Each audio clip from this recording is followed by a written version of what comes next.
Buenos días a nuestros televidentes. Hoy estamos en el programa Salvada Nuestro Planeta, con el propósito de prevenir e informar a ustedes lo que está pasando y que pasará a causa del calentamiento global.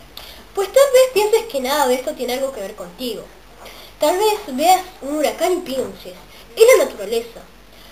O tal vez cuando escuches el término calentamiento global, pienses en una película de ciencia ficción, en grupos de ambientalistas o peor aún, que falta mucho para que esto suceda.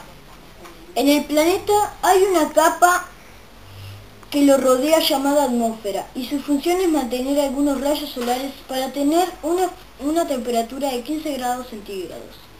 Si no se cumpliese esa característica, los rayos se escaparían y la temperatura sería de 18 grados centígrados. Este fenómeno se conoce como efecto invernadero. Se produce por gases como H2O, vapor de agua, CO2, dióxido de carbono, CH4, metano, NOx, óxido nitroso, CFCS, clorofluorocarbonos, O4, ozono. Pero si se elevara la concentración de gases de efecto invernadero, los rayos no pueden escapar y la temperatura del planeta se elevaría con repercusiones desastrosas, ya que los rayos quedarían atrapados en nuestro planeta, provocando grandes cambios climáticos en todo el mundo y aumentarían los desastres. Lamentablemente, esto ya está sucediendo.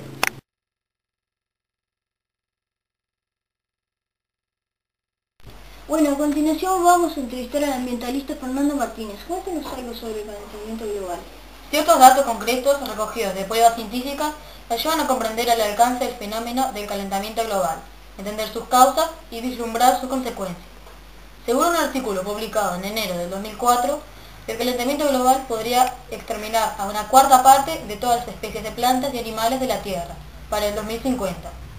Estudios realizados muestran que en la década de los 90 fue la más caliente de los últimos 1000 años. En caso de que toda la capa de hielo de la Antártida se fundiera, el nivel del mar aumentaría aproximadamente 61 metros. Un aumento de solo 6 metros bastaría para inundar Londres y a Nueva York. El dióxido de carbono. El nivel de dióxido de carbono, CO2, en la atmósfera podría duplicarse en los próximos 30 o 50 años. Los países más afectados son los primeros en promover la reducción de emisiones de gases invernaderos. La aceleración del flujo de hielo en las regiones de Groenlandia se estimó en 2000 que disminuye el volumen de su capa de hielo en 51 kilómetros por año, aunque una reevaluación más reciente sitúa el número en 150 kilómetros cuadrados por año. Parte del aumento se debe a una aceleración reciente de la fusión de los glaciares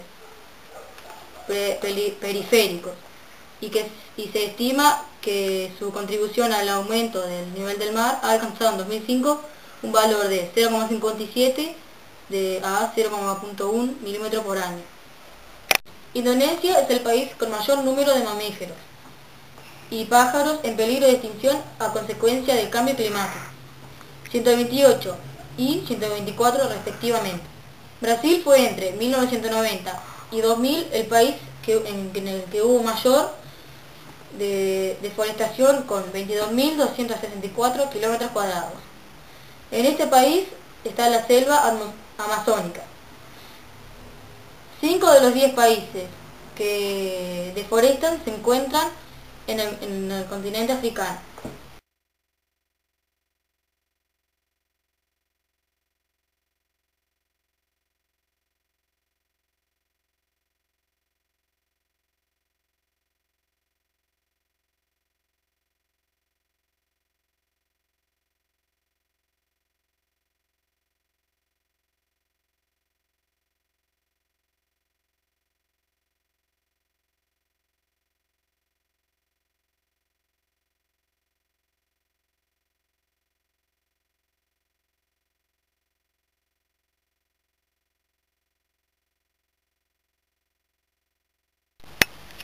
Algunas de las soluciones que cada individuo de las sociedades más avanzadas pueden aplicar para controlar la producción de CO2 siempre que sea posible son cambiar las bombillas tradicionales por otras de bajo consumo, Las CFL consumen 60% menos electricidad que una bombilla tradicional, con lo que este cambio reducirá la emisión de dióxido de carbono en 140 kilos al año. Poner el termostato con 2 grados menos en invierno y 2 más en verano. Ajustando la calefacción y el aire acondicionado, se podrían ahorrar unos 900 kilos de dióxido de carbono al año. Evitar el uso del agua caliente. Se puede usar menos agua caliente instalando una ducha, teléfono de baja presión y lavando la ropa con agua fría o tibia. Utilizar un colgador o tendedero en vez de una secadora de ropa. Si se seca la ropa al aire libre, la mitad del año se reduce en 320 kilos de emisión de dióxido de carbono al año.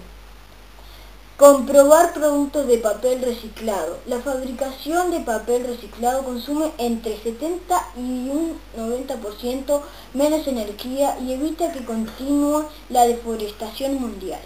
Comprar alimentos frescos. Producir comida congelada consume 10 veces más energía. Evitar comprar productos envasados. Si se reduce en un 10%, la basura personal se puede ahorrar 540 kilos de dióxido de carbono al año. Utilizar menos los aparatos eléctricos, al menos los encaminados exclusivamente al ocio. Desconectar los aparatos de radio, televisión, juegos, etc. a los que no se esté prestando atención en este momento. Elegir un vehículo de menor consumo. Un vehículo nuevo puede ahorrar 1.360 kilos de dióxido de carbono al año. Si este rinde 2 kilómetros más por litro de combustible, lo mejor sería comprar un vehículo híbrido o con biocombustible. Conducir de forma eficiente, utilizando la marcha adecuada a la velocidad. No frenar ni acelerar bruscamente. Y en general intentar mantener el número de revoluciones del motor tan bajo como sea posible. Evitar circular en horas punta. Usar menos el automóvil, caminar, ir en bicicleta, compartir el vehículo y usar el transporte público. Reducir el uso del vehículo propio en 15 kilómetros semanales. Evitaría emitir 230 kilos de dióxido de carbono al año. Elegir una vivienda cerca del centro de trabajo o de educación de nuestros hijos. No viajar frecuentemente ni lejos por puro placer. Desde hace unos 20 años el hábito de viajar en avión se ha extendido de tal forma y en ocasiones a precios tan bajos que las emisiones de gases debidos a los aviones se han incrementado en más de un 200%.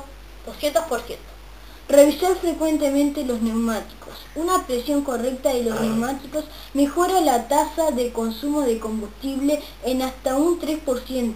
Cada litro de gasolina ahorrado evita la emisión de 3 kilos de dióxido de carbono. Plantar árboles, 1 hectárea de árboles. Elimina a lo largo de un año la misma cantidad de dióxido de carbono que producen 4 familias en ese mismo tiempo. Un solo árbol elimina 1 tonelada de dióxido de carbono de largo de su vida.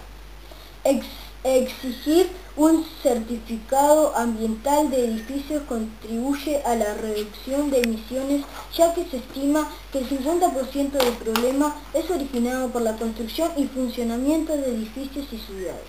Esto implica que al momento de adquirir o rentar una vivienda o edificio debemos exigir una certificación o etiquetado que indique el contenido energético del bien y el necesario para funcionar, de manera similar a la que ya se implementa en refrigeradores, motores eléctricos, lámparas eléctricas y otros.